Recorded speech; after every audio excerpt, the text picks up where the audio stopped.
We got new players in town. I can use any weapon or spell that has the word crystal in it, but only 5 of them are actually worthwhile. As for summoning, I mainly relied on the Castilian Spirit Ash, since he's a giant walking piece of blue crystal. Why are you blue? Rule number 2. If I want to use any other weapon, spell, or summon, it must have some kind of connection to Breaking Bad. Alright, let's get cooking. First off, character creation. I want to give a special shout out here to Redditor The Green, who made a video showing all the sliders you need to make your very own Walter White. There's a link down below. Since this is a mostly sorcerer build, I went with astrologer for my starting class. This class has the highest intelligence and mind. After making a mildly amusing pun, it was time to run some errands. And it turned out all that preparation was completely useless. But thankfully, I remembered there was another weapon I could use, crystal darts. You can buy the cookbook to craft them from the nomadic merchant Leonia. Against Morgott, crystal darts are surprisingly effective. Throwing a dart doesn't really cost much stamina or FP, but each dart still did about 100 points of damage. Casting sorceries took way too long for way too little damage at my level, but since I'm a sorcerer, I didn't really have the stats to properly fight Morgott in close quarters. Adding additional insult to injury, Morgott sometimes uses a hammer, which deals strike damage, which is super effective against my Castilian.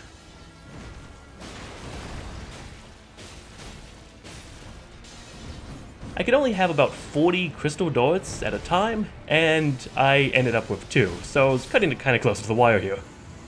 After I put Morgott's foolish ambitions to rest, I actually headed over to Raya Lucaria next. Since it's an academy of witchcraft and wizardry, it has a ton of items I wanted for my build.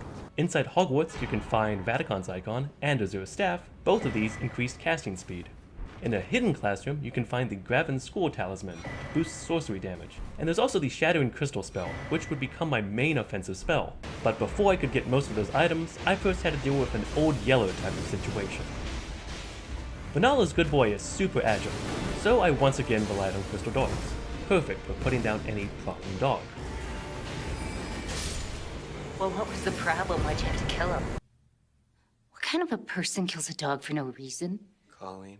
You put an ad in the paper, you drop him off at a shelter, you don't just sit there and talk about killing a helpless, innocent animal. Since I was already at the academy, I figured I would try taking on Vanala. Phase 1 was easy. Phase 2, on the other hand, was trickier. See, Vanala is the head of a wizarding school, so she has a very high resistance to magic. That meant spellcasting was out, and she can also summon spirits, which made melee attacks a bit too risky. So, I went back to yeeting crystal darts. It was oddly satisfying to defeat such a powerful and majestic sorceress, basically a bunch of pointy rocks. Oh, they're minerals. Jesus, Marie, I got some geodes coming that are very delicate, all right? Sorry, Hank. Pointy minerals. Pointy minerals. Speaking of minerals, that's a good enough segue for my next destination, the Academy Crystal Cave. The crystal staff here alone is absolutely worth the price of admission for me. This staff gives Castilian spells a nice 10% boost in damage, but the real prize is Terra Magica. This spell boosts magic damage when standing within its sigil. Terra Magica stacks with a bunch of other talismans, which leads to some insane damage output. With Vanala defeated, I needed another great rune. Godric seemed like the safest bet. Radahn was too high level for me at this point, and I did not want to fight Rykard without the Servant Hunter. Godric was the first major boss where I felt like my build was really coming together. You're an insane, degenerate piece of filth, and you deserve to die. Fighting Godric set the tempo for a lot of the other major boss fights. For close-up damage, I would use Shattering Crystal, or for medium distance, I would cast Terra Magica and then fire away with Crystal Barrage. All the while, my Castilian would be taking aggro. Now that I had 2 great runes, I could enter Leyndell. The only obstacle was the Draconic Tree Sentinel. He was too fast for my spells, so I just kited around and swung my sword. This was also one of the few fights where I did the most damage with melee weapons. I also realized while editing this video that I could have cheesed the Sentinel with Poison Mist, since Mist is basically a fantasy version of Phosphine Gas. I then headed over to fight Godfrey. Aside from the fact that he's stuck in a very cramped arena, Godfrey is a well-executed fight.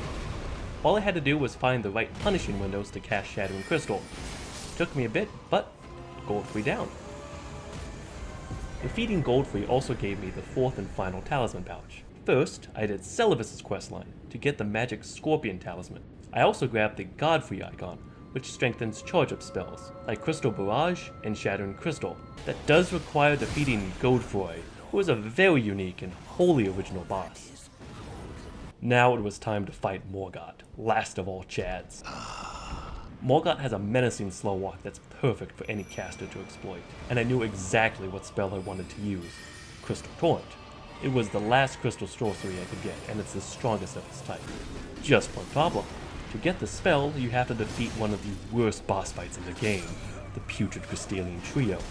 Not only do you have to fight not one, not two, but 3 Crystallians in a tiny arena, all of them inflict Scarlet Rot. Yes, even the caster. This fight was absolute misery. See, the easiest way to crush the Crystallians is to use a weapon that deals strike damage. Unfortunately, none of my crystal weapons or spells could do that. So I just kept dying over and over and over again.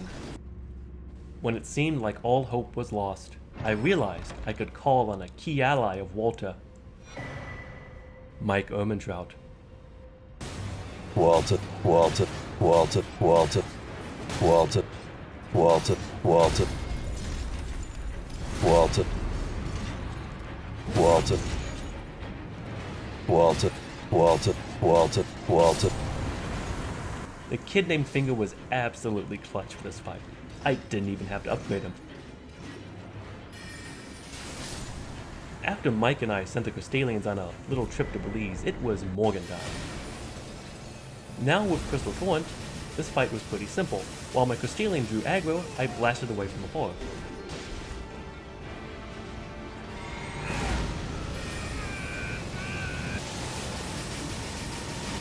Just like I expected, Crystal Torrent was an absolute boss killer here. With Morgott down, the required bosses started to get insanely difficult. First up on this gauntlet of suck was the Fire Giant. In Phase 1, thanks to all of my buffs, he charged up Shattering Crystal to do about 2500 damage. The rest of this fight had me kiting around looking for openings to attack. This fight was really more frustrating than anything else.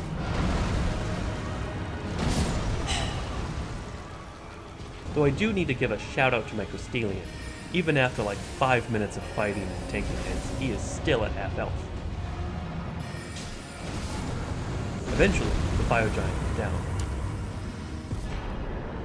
After waking up from a fugue state, I had to fight the Godskin duo. Yay. Thankfully, you can make the Godskin duo less difficult with Bleed and Sleep. Since Breaking Bad has an entire episode about a fly, I thought I would pick up the spell Swarm of Flies from Milgren Palace. That incantation can inflict crazy amounts of bleed, but to use Swarm of Flies, I had to dramatically boost my Arcane and Faith level. Since Heisenberg got drugged in the Fly episode, I figured sleep bots would also be acceptable. I thought I found an easy cheese strat. I would cast a few swarms, chuck a few sleep pots, and then, during nap time, blast away with Crystal Torrent. As it turned out, that was a Swiss cheese strat. Unlike other summons I've used, the Crystallian kept attacking the duo while they were sleeping. That forced me to scramble, making the fight even more of a headache. And Swarm of Flies didn't do nearly as much damage as I thought it would. In retrospect, that shouldn't have been a surprise since my Arcane was still very low. I also didn't realize that the Crystal Staff has backloaded scaling. I'm used to stat bonuses capping out around level 60, but for the Crystal Staff, the scaling actually starts getting really good after level 60 intelligence, before capping out at level 80. Long story short, if I just spent all the runes that I used to level up Arcane and Faith on intelligence, I would have done a lot more magic damage and made the fight easier for myself. And yes, it is hilarious that I made this mistake because I didn't raise my intelligence. It took a while, but we finally were able to decontaminate the temple. Now it was time to cower before the Black Blade. Usually I don't have too much trouble with the Beast Clergyman, but struggle with Malekith. Not this time. Since I'm cosplaying as a 50-year-old high school teacher with cancer, I'm not exactly the most agile or have the sharpest reflexes. But even when I could beat Garang, Malekith was absolutely brutal.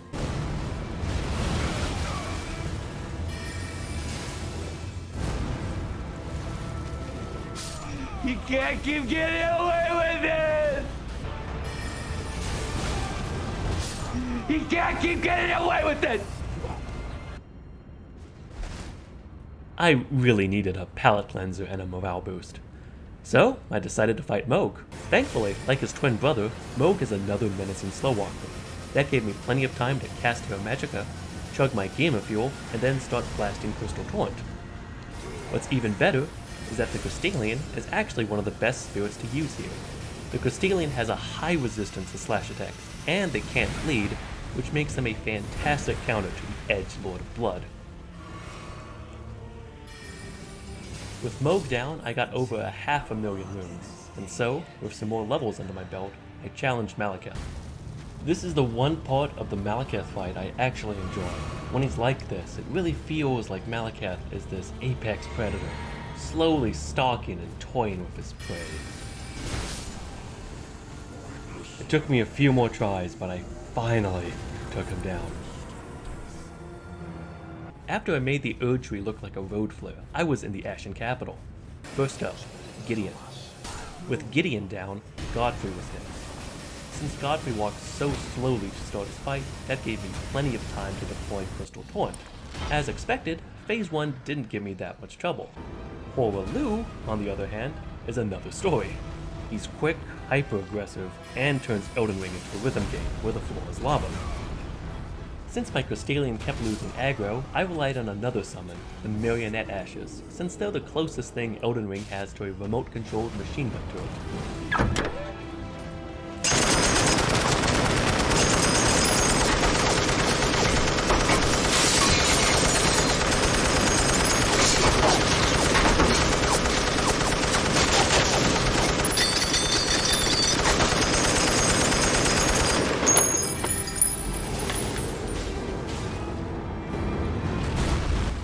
To counter some of Horaloo's speed, I started using Azure Staff in my offhand, since it boosts casting speed. That also let me replace Radagon's icon with the Raven Skull Talisman and get an extra little damage per spell.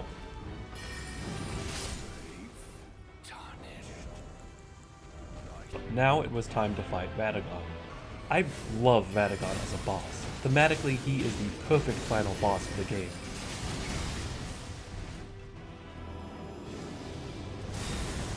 And aside from his parry moves, teleporting, and hammer grab attacks, he's fairly fair.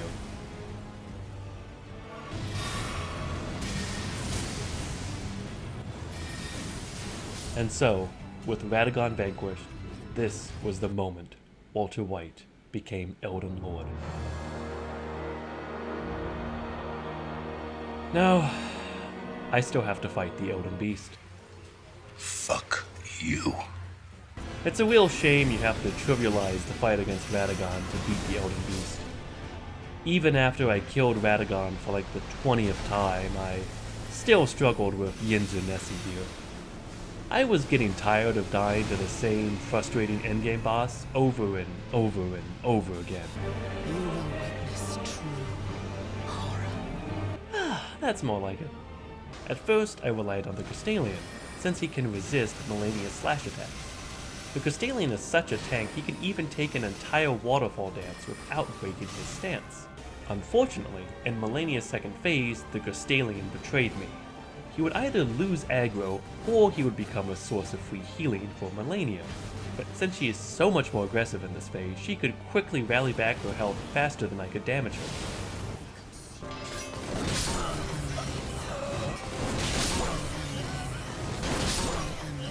Shut the fuck up. Let me die in peace. I obviously wasn't cutting it with the Crystallian. I needed help, but Walter White is such an egoist, he wouldn't accept help from anybody else. Except himself. Now that Walter White and Heisenberg were working together, I figured the additional casting would give enough DPS to hand Malenia her first L. But even with another sorcerer, it was still a struggle. To better harass Malenia, I gave Heisenberg a sword. That simple change-up worked wonders. For Phase 2, Malenia starts off with a Scarlet Aeonia. That spell has such a long recovery time, that let me run to cover, cast Terra Magica, and then cast Crystal Torrent, which was one of my few opportunities to get free damage in.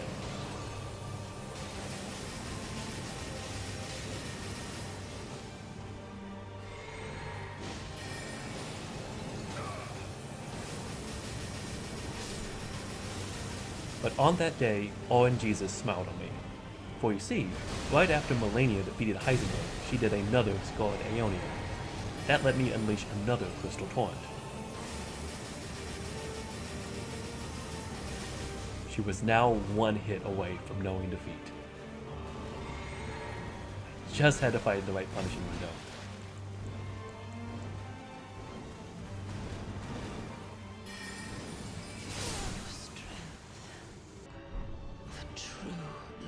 Since I just defeated Melania, I was feeling confident. So I decided to fight Rykard without the Serpent Hunter. But before I fought him, I made sure to grab the Rotten Crystal Sword to power stance it with my other Crystal Sword. Although it's guarded by a putrid Crystalline trio, thankfully you don't actually have to fight it to get him. Fighting the Lord of War without the weapon specifically designed for his fight is usually a nightmare. But this fight turned out to be the most fun I had the entire run. Against Rykard, my strategy was simple. While Heisenberg slashed away, I started blasting.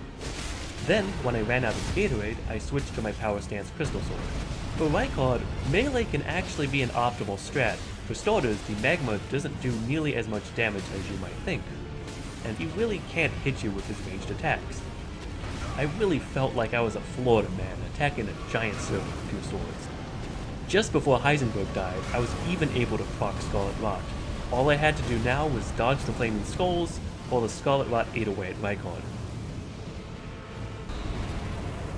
We devoured him first try. With all the demigods dead, I felt like I could embrace my inner Nietzsche and kill God.